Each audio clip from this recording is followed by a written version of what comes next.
हमारे सभी YouTube family को बहुत बहुत जय जय श्री सीताराम। नवरात्रों की एक बार फिर से ढेर सारी शुभकामनाएं। या देवी सर्वभूतेषु शक्ति रूपेण संस्थिता नमस्तस्यै नमस्तस्यै नमस्तस्यै नमो नमः। एक प्रश्न मन में उठता है कि किसी और देवी देवता के 10 हाथ क्यों नहीं हैं और माता रानी के क्यों हैं।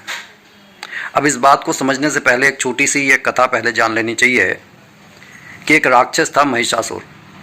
ब्रह्म जिसके पिता थे और महिषी उनकी माता थी। महिषी जो हैं वो भैंस का पर्यायवाची है। अब महिषासुर जो राक्षस था उसे ये वरदान प्राप्त था, जब चाहे भैंस का रूप धारण कर सकता था। ये अपने शत्रुओं से लड़ने में सक्षम था, बलशाली था। उसने और शक्ति प्राप्त करने के लिए ब्रह्मा जी की तपस्या की और ब्रह्मा जी ने प्रसन्न होकर कहा, मांगो क्या मांगते हो। तब इस असुर ने ये वरदान मांगा, ना मैं किसी देव से मरूं, ना असुर से मरूं, ना किसी दानव से मरूं। ब्रह्मा जी ने कहा कि मृत्यु अटल सत्य है, इसलिए ये वरदान मैं तुम्हें दूं, इससे पहले एक विकल्प तुम्हें रखना होगा कि किसी से तो मरो। तब वो महिषासुर सोच में पड़ गया और बहुत विचार करने के बाद बोला कि ठीक है, तो बस कोई स्त्री मुझे मार सके, मगर कोई शक्तिशाली देव और दानव ना मार सकें। अब ऐसा वरदान मांगते समय उसके मन में यही विचार चल रहा था कि स्त्री तो अबला होती है, उससे तो वो यूं ही निपट लेगा। और ये सोच उस असुर की नहीं थी।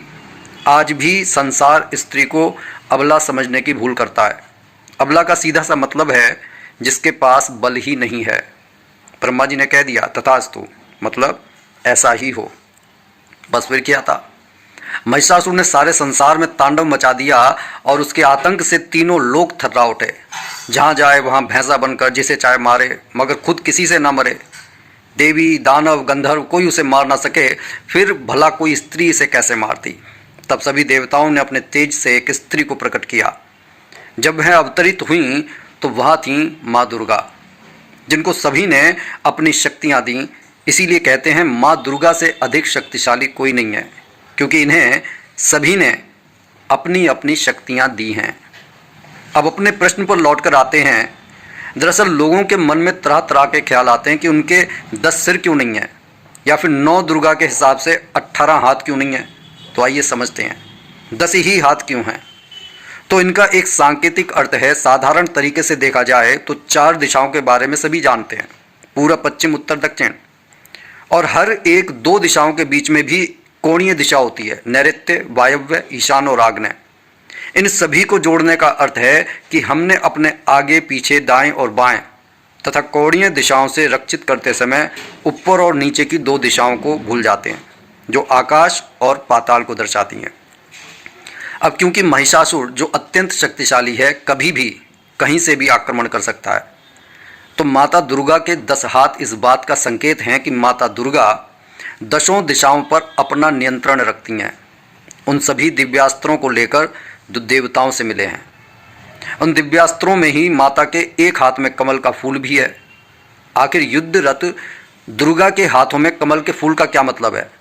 दरअसल कमल का फूल जहाँ शुद्धता और पवित्रता की शक्ति को दर्शाता है, दूसरे कमल का फूल उन विषम परिस्थितियों की ओर भी संकेत करता है, जहाँ पर विषम परिस्थितियों में भी सर्वाइव करता है वो कमल का फूल। जैसे आप यूं समझिए कि कीचड़ रूपी विषम और दुर्गंध से भरी हुई परिस्थितियों में भी अपनी शुद्धता और पवित्रता को बनाए रखना कितनी बड़ी शूरवीरता की बात है। इसी कमल की तरह माँ दुर्गा भी विषम परिस्थितियों में भी अपनी शुद्धता और पवित्रता तथा कठोरता के साथ अडिग खड़ी हुई हैं।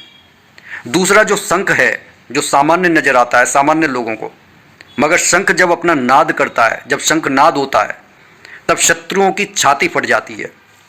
अभी तो वैसे शंख हैं ही नहीं, सभी साधारण हैं, क्योंकि दिव्य शंखनाद को सुन पाना आसान नहीं है।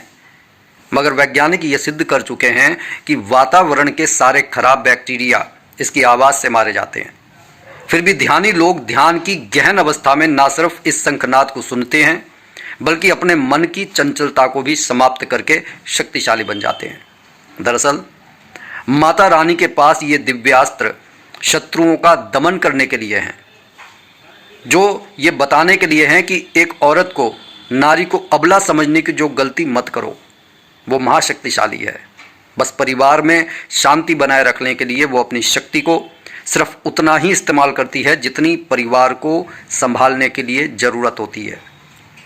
ये 10 हाथ होने का मतलब यही है कि जब कोई समस्या आती है तब वही अबला सबल बनकर 10 दिशाओं से अपने परिवार की रक्षा करती है। तो कैसी लगी ये वीडियो कमेंट करके ज़रूर बताइएगा। बोलिए जय जय श्री सीताराम।